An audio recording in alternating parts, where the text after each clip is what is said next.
Emerson families. This is Miss Johnson, your art teacher. Today is 9/11. This is the 19th anniversary of the attacks on New York City. I just thought this would be a really good family discussion. I didn't want to formally do a lesson on it or discuss my opinion on it. But kiddos, pretty much if you asked any adult in your life where they were on September 11th, 2001, anyone that is over 20 years old pretty much will be able to remember exactly where they were on that day. I was in 8th grade. I remember I arrived at school and my first period class was theater. I had drama class. And I remember all the students came in and we were all like having a good day. We were talking to each other and we kept on talking and then realized that our teacher wasn't starting class and we thought that was weird. So we're like, where is she? So we looked back and she was in her office in the back of the room. And so we all kind of walked back to her. I was like, hey, are you all right? And she was sobbing in her office. And she had the news on. And this is back, this is back whenever they had those big TVs on a cart in schools. And so she had the big TV on a cart in her room hooked up to the news. And the first plane had just hit the first building. And I remember on the news, they were still trying to figure out if it was an accident, if it was pilot error. And just for the rest of the day, for the rest of drama class, we just sat there and watched the news, and then the bell rang. And I remember my next class was science, and you walked out in the halls and it was silent. There was no talking, there was no playing around in the hallways. And I went to my next class and my teacher just had the big TV on a cart set up at the front of the room to the news, and that's what we did the rest of the day. The bell would ring and we'd go to our next class and we would just silently sit there and watch the news as the events progressed. So I just encourage you to maybe ask your parents or someone in your life that is over 20 years old where they were on 9/11 in 2001. And maybe let this be a discussion for you and your family to have. But I thought it would be appropriate. Anytime I am dealing with some big emotions, I really love to do art. I draw or I paint to help me deal with those emotions. And so I thought it would be really suiting if you guys wanted to draw with me. I thought we would do a memorial to the victims of 9/11, a remembrance. So remembrance is it can be anything. It can be poetry, it can be a story, but I'm very visual, so I thought we would do a drawing together as a remembrance. And it's just honoring and remembering the people who died on September 11th, 2001. So we are going to be drawing a landscape. A landscape is a work of art that just shows scenery. So it's like a wheat field or like a building in the background. It doesn't have people in it necessarily, and it's not a picture of a thing, like an object, like that would be a still life. There are different types of landscapes, and today we're specifically going to do a cityscape because we're going to be drawing New York City. And a cityscape is just a work of art that shows a bunch of buildings, like an actual city. For this, I'm just going to use a piece of paper and pencil. I'm purposely not going to add color to this. I know, I love all sorts of colors, but I thought for our memorial drawing, it would be more impactful if it didn't have color in it. So first, I'm going to create a horizon line. And then I'm going to divide my paper in half because I'm actually going to be doing two cityscapes, one on this side, like a before on this side and an after on this side. So if you want to just draw those, you can just draw a line straight across and up. But if you're picky about your lines being straight, you can actually fold your paper, fold it up like this,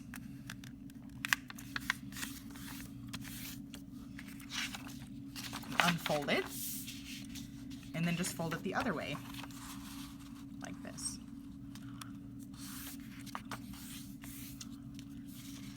then you can just draw your pencil lines in those folds that you just made. Now I don't care if my lines are perfectly straight, so I'm just going to draw it across. I actually think artwork looks better if it's not perfect. So on this side, I'm drawing the New York City before 9/11. The easiest way to draw buildings is just to draw a series of rectangles. So I'm going to start with a rectangle in the middle. Now to give it the impression that there are buildings in front and behind of each other, I'm going to draw my next rectangle kind of coming off of this first one, coming down. And to give it visual interest, I'm going to make my buildings different sizes too.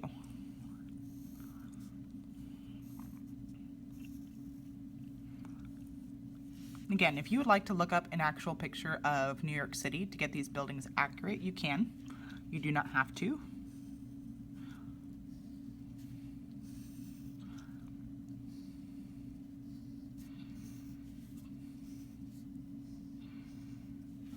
There we go. There's our basic city. Now we're going to add the Twin Towers behind here. So they're going to be behind all of these buildings. So I'm going to draw one coming out here. Actually, you know what? I want it to kind of tower over the rest of them, like that. And then the other tower was just next to it, but just a little bit bigger, like this. And then this one had an antenna coming out. If you want to add details to your buildings, you can go back in and add windows.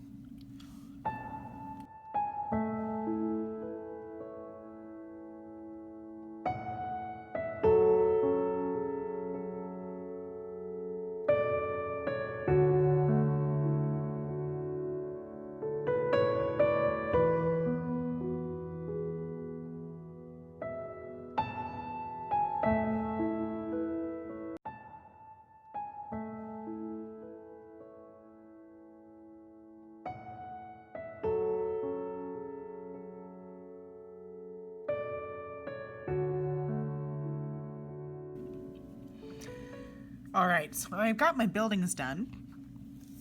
Now we need to add some details to give it an environment. I always like to put an environment around the subject of my drawing.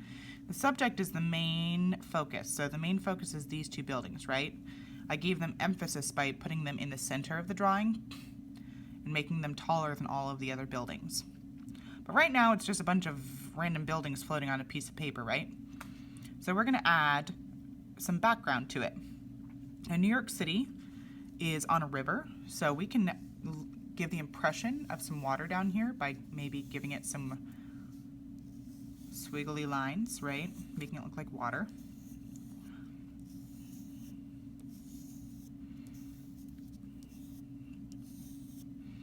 Maybe I'll add some like curly Q lines in there.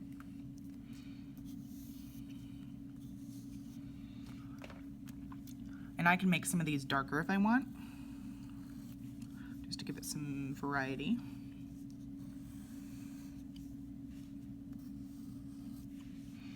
And then up here, I'm actually going to create some clouds.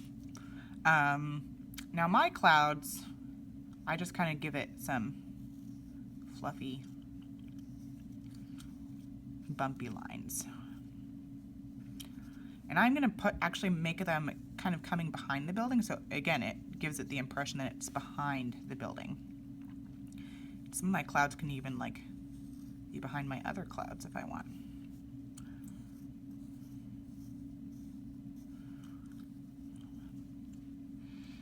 If you want to do your clouds differently, you can definitely draw different types of clouds. If you want to do more kind of straight bottom clouds, you can draw clouds like that too. There can be different types of clouds, however you want to do it. I just thought this would be the easiest type of cloud to do.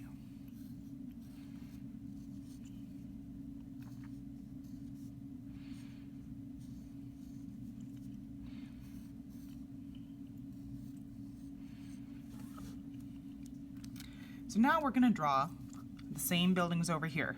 So I'm going to start just the same way I did before.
Now you notice I copied all of my lower buildings, but I did not copy the Twin Towers because this time I'm actually going to draw them down in the water.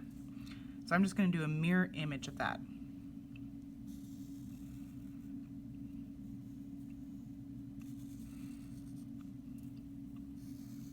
Remember, one's shorter than the other. That has the antenna coming up.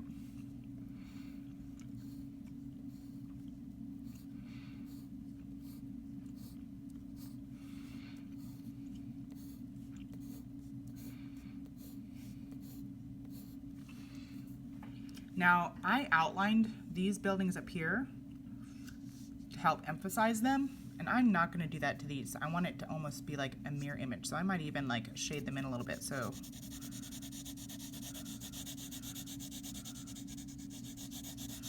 we're visually giving them the impression like they're a memory. They're not real anymore, but they'll always be remembered, right?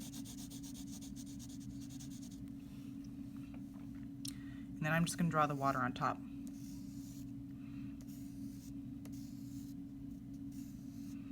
Because the river is still there, right? The Hudson River.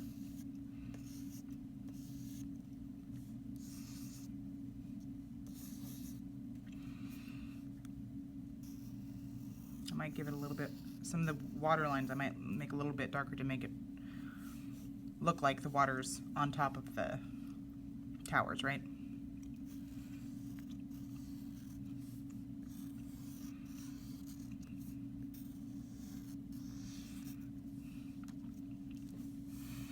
And then let's add some clouds up here. Maybe in our after picture we'll make the clouds maybe a little bit flatter. So I'll make more flat clouds instead of fluffy. And by making long, slim clouds like this, it kind of emphasizes that something's missing here, right? We still want it to look like the background, so maybe I'll have some coming out of the buildings too, right? From behind the buildings.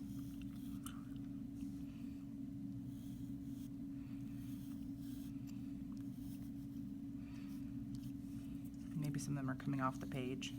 Because we want people to know that, you know, clouds don't just end here. Here we go. I hope you enjoyed this quick drawing today. Have a great weekend, and I'll have more for you next week.